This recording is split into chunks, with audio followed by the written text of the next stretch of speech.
Cuba. Look at this for a sec, though. Who are you, Cuba? Can't you see I'm busy?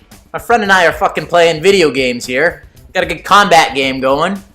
Jesus. What do you want to know? What do you want from me? I am a Renaissance man. I am a graphic designer, an artist, a photographer, and a podcaster. I'm vain. I love the sound of my voice. I wanted to get into radio. I love my opinion. I love giving my opinion. My geek likes. Man. That's a loaded question. I don't know. I mean, obviously huge into Star Wars, but I grew up reading comic books. I grew up drawing comic books, video games. I mean, we were there at the beginning with Atari and the original NES system. We grew up in the greatest era of movie telling ever. 1984 through 1986, some of the best movies. Well, I wanted to get into radio, and at the time that I wanted to go to the school for radio, I was a poor 20-something with abysmal credit, and I could not get the loans to go to the school, and I couldn't get somebody to help co-sign a loan for me.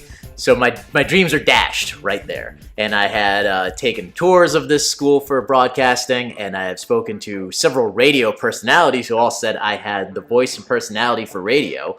And I listened to a lot of talk radio and comedy radio, and I liked it. I thought it was something I could do. And then eventually podcasting just kind of came along, and it was like, my chance! My radio chance! But not on the radio. But either way, I get to do what I wanted to do in the beginning with absolutely no debt related to it. What was it? We started podcasting in 2011? So I'm pretty sure we had an episode during the Rapture. Yes. Both of them. 6-7 years podcasting. Almost straight. I mean, there was like a year where we took kind of like a break. Mm-hmm. So it's been a while. We just started. We didn't know what we were doing. We didn't have the right equipment. Our first attempt, our first run show went over 150 episodes. I learned what not to do while you podcast. I learned, I think I learned how to speak better. I still ums and ahs and laugh too much in inappropriate situations, but I think it's just helpful. I mean, I've always had pretty good public speaking skills, but I think doing a podcast actually improves upon that. So if you have the type of job where you have to speak to a group of people, this definitely helps you do that. So I started Modern Retro Podcast after demise of our first podcast, The Escape Pod, because I missed it. I like talking about geek things. I like talking about what movies we've seen or what movies are coming and what's happening in comic books and what's happening in Star Wars. I like talking to my friends. Whether we record or not, we're all talking about the same thing all the time. Might as well put it out there and entertain people. So my goal for the audience is, first and foremost, to be entertained. I mean, a lot of people sit there at work, going to work, coming back from work. It's always good when you have something that engages you, something that you can relate to. And I think the things we talk about are very relatable. It's if you're listening to the podcast, it's because you like the things that we talk about. You think they're funny. You might even actually find out something that you didn't know. Maybe we'll be the first to report something and you were unaware of that was coming out. Growing a community of fans, of people.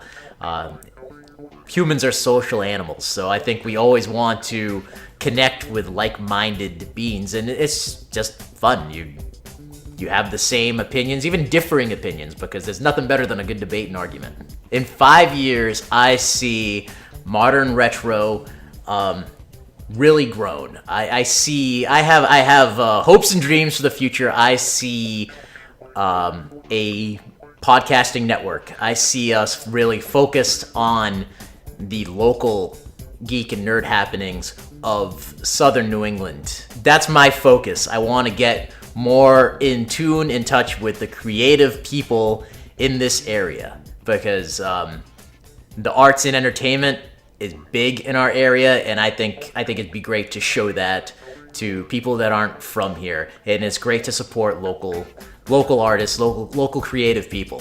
I talk about all the things that get me excited, get me angry, get me passionate. I think that's the best thing to talk about.